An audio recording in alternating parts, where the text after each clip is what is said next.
Morning, Peter. We're out bright and early this morning. We couldn't get down to our spot yesterday because there were so many bathers. So we've come out bright and early. It's about it's nearly 6 o'clock, let's say. This is the field we were in yesterday, and the sun is there now. Yesterday, the sun was over there. We're back. I'd like to think there's no bathers at this hour. And we'll show you the spot and get a bit of painting done. You'll notice that we've coming towards the end of this canvas.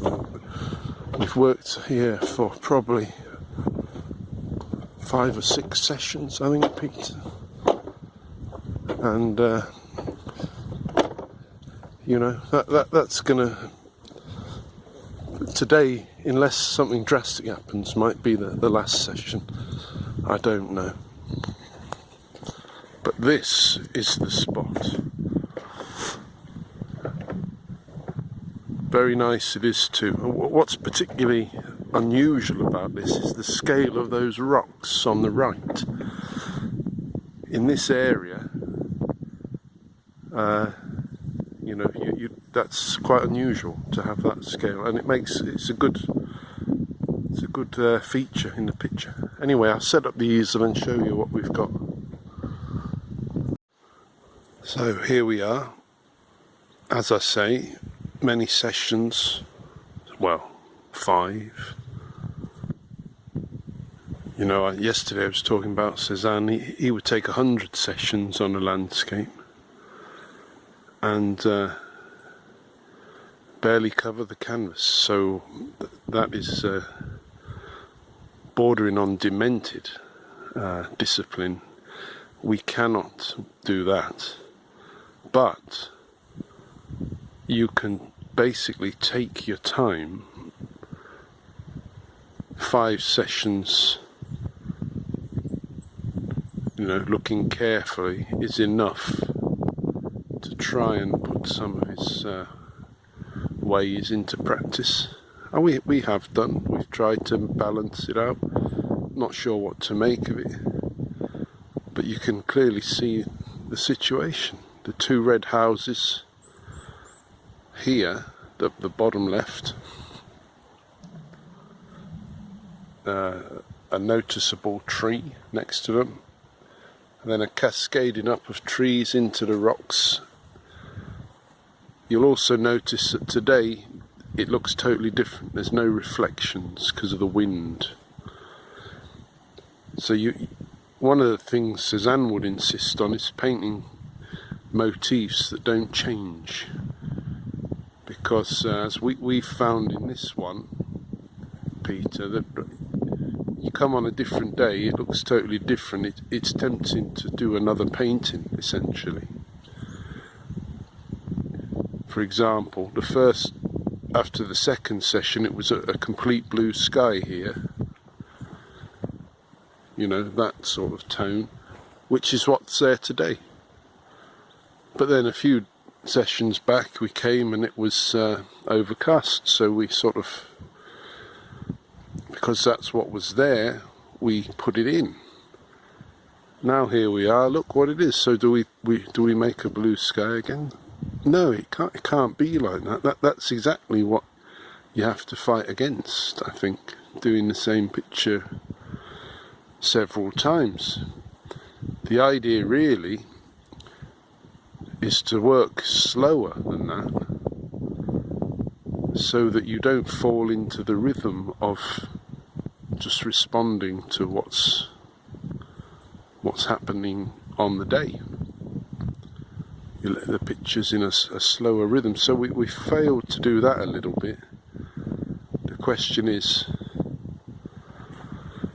do we change it now at all? And how much? That's the whole thing, Peter. Anyway, you see the scene. There's a lovely church there. It's Sunday actually, so they might start having a sing-song. and those swans are fake. It's a beautiful thing. I mean, I'll show you.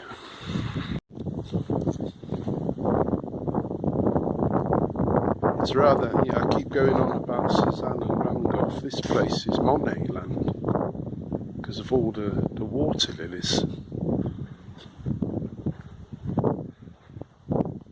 Incidentally, I've brought my bathing costume, which is an incredible pleasure in the summer in Sweden. You see the water lilies all out there, water plants, and all the way this way also.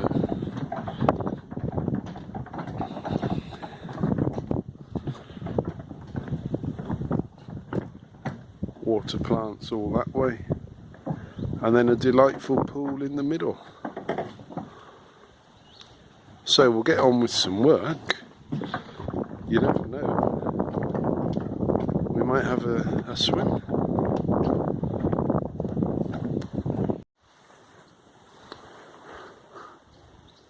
We've made a start on it, Peter. We've been distracted by these little ducks. The bigger ducks, they jump up there and sunbathe on that diving platform. These ones went over. I think they found it's too high or something, and they're coming over here instead. Anyway, we'll see how that develops as well. I've zoomed right in here, so I have to stand back. We've done a bit, I don't know if you can tell, it's a bit of the reflection of the rock and the trees on the right. Lots of touches. And we're not too sure. But what we might do, Peter, is do a bit more on this, and then maybe head back up the hill there and into the field where we were yesterday. We'll see. Check this out as well.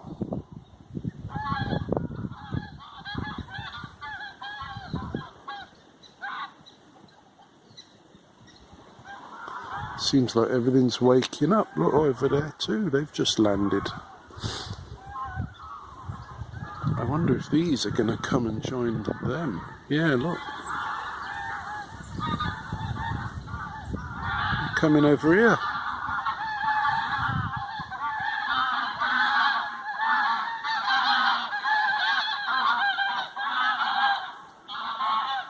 Wow. What is going on?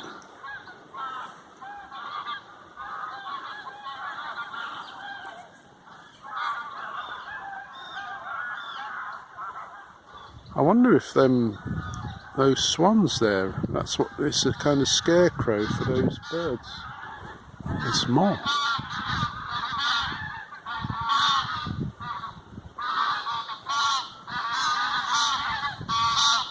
See, shit.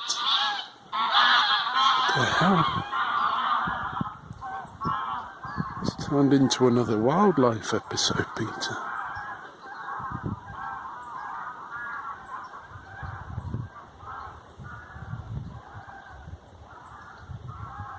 Right, better get back on with it.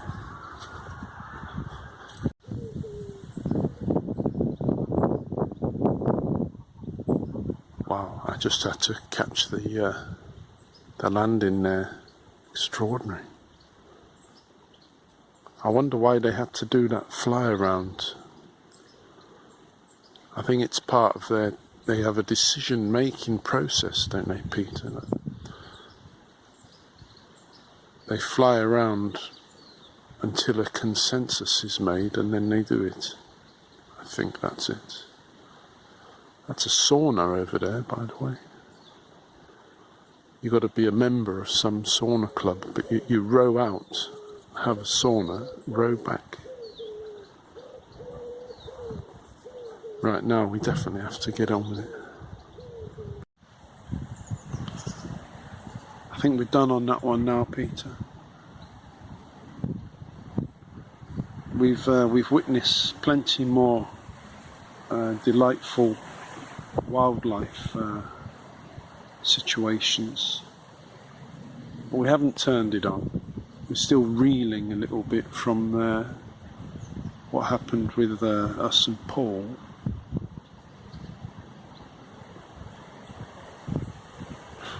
But I tell you, I could have shown you a lot to do with the geese and the ducks and the flying around.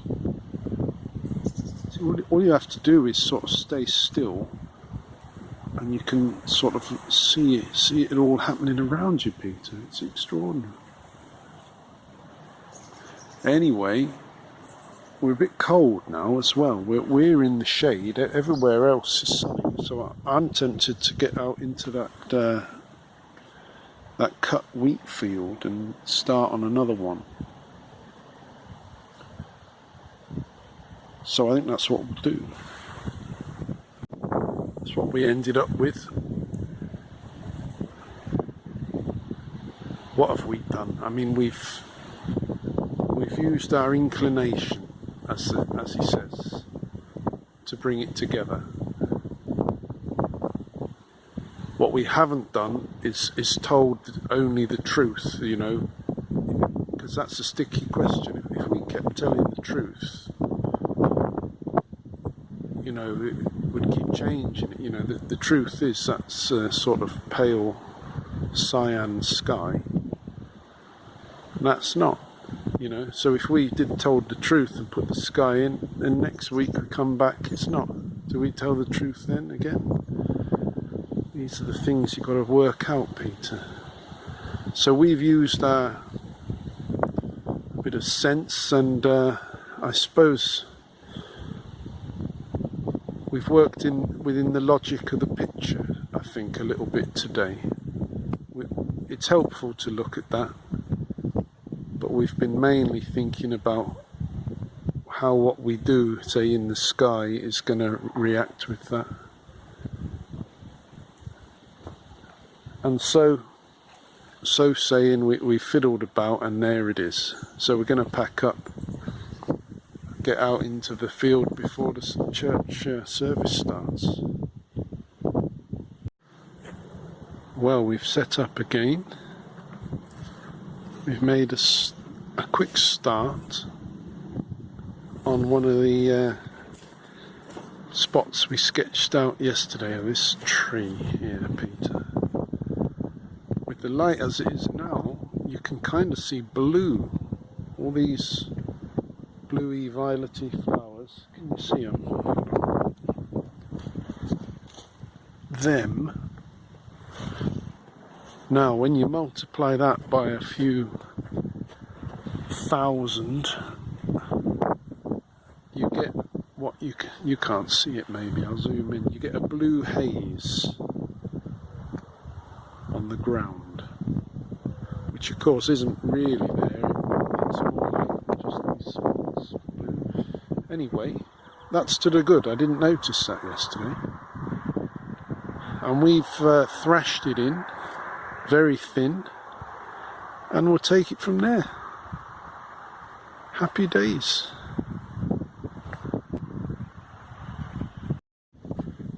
So we've got that far, Peter. We're going to stop now. We first session on a painting, Peter, we tend to lash it in, and then after that, very slow development. If we're doing it in the patient way, that is. If we're doing it in the other way, the fast way, which we attempted to do because it is a harvest scene, and that is very reminiscent of Van Gogh. If we were doing it like that, we might have finished by now already. But as it is, we've just sort of lashed on something of a base to work with, and we'll see.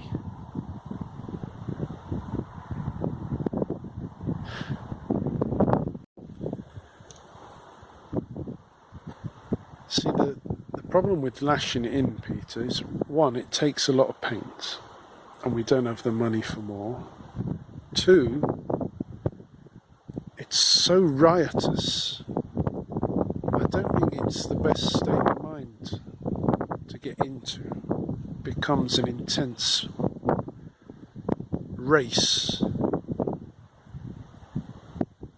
to finish because you're so committed. The other way is a very different sort of commitment, very slow. So if we were doing it that way, for us, maybe 5 or 6 more sessions, and we'd slowly develop it along with our changing observations of the scene. And that creates a very calm state of mind, which is out of rhythm. That's the other thing. The rushing method we try and avoid is to rush around and it's rather like how we all end up living, in a way, rushing. So, in the spirit of trying to break these rhythms, the patient approach is the thing. But as you can tell, Peter, we're not at all sure ourselves. I think we're using this chat to you to try and work it out. We made it back in and we're going to go home. But we're going to stop for a quick coffee on the way. You know, I've decided to cut way down on the caffeine, Peter. We ended up really hitting a wall of some sort, and we were drinking coffee to try and keep going, but every time we drank it, it's kind of made us tired. And this happened before, and that's when I know to cut it down. But I'm not going cold turkey because that's too painful, so I have the occasional coffee.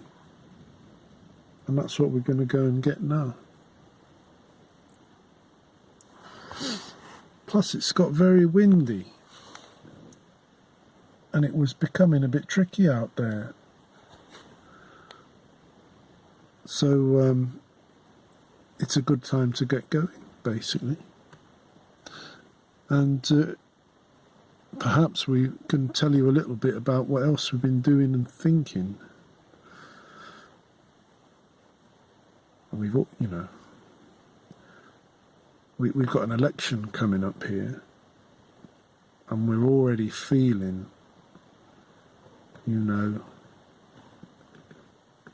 all those channels and bloggers you invest in to stir it up on the right side.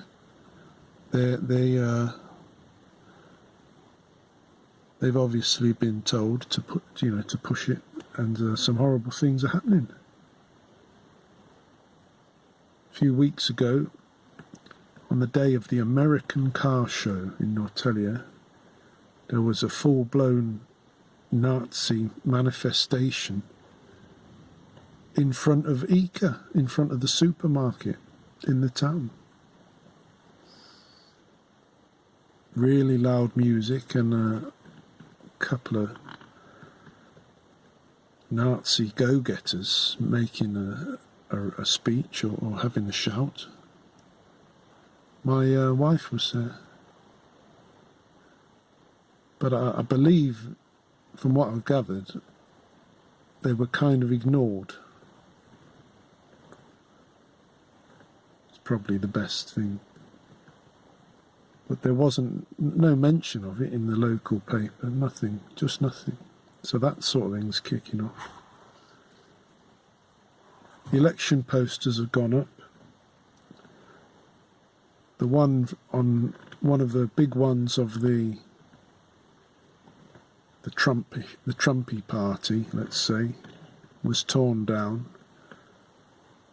And the rumour has it was torn down by the Trumpy party themselves to benefit from some being able to whinge afterwards in the newspapers, etc. So it's all starting. It's very depressing. It's very depressing, and it's going to carry on. That's what life's become, and then at election time, it's even worse. I mean, just a couple of nights ago, I learned that one of my daughter's friends, has seemingly just become a racist. Sharing all sorts of far-right posts and ideas, calling for the extermination of all Muslims and all this sort of stuff. And she's smart, she's pretty much straight A sort of person, that sort of level of smartness. And it depressed me enormously, that did. But as I told my daughter, you've got to give people another chance, and not to just write them off totally, especially at this age, because everyone's being manipulated all over the shop. I mean, and the algorithm is feeding the stuff to us, so you can't. People should have another chance, of course, but hearing about the sort of things that is being shared by this girl, and obviously people of her age, which is 13, are right on the end of some nasty far-right propaganda. And it's shocking, isn't it? It is shocking. Anyway, we've done some sketches, as you can see. It looks like we're going to stop over here this way for a while, at least for a few harvest studies.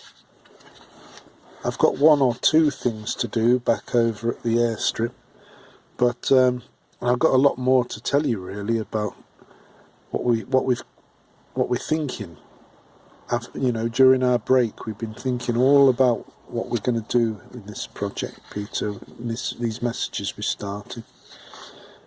So I'll tell you all about it. But now I'm going to get home, probably go for a swim at home, and I'll see you out there, Peter.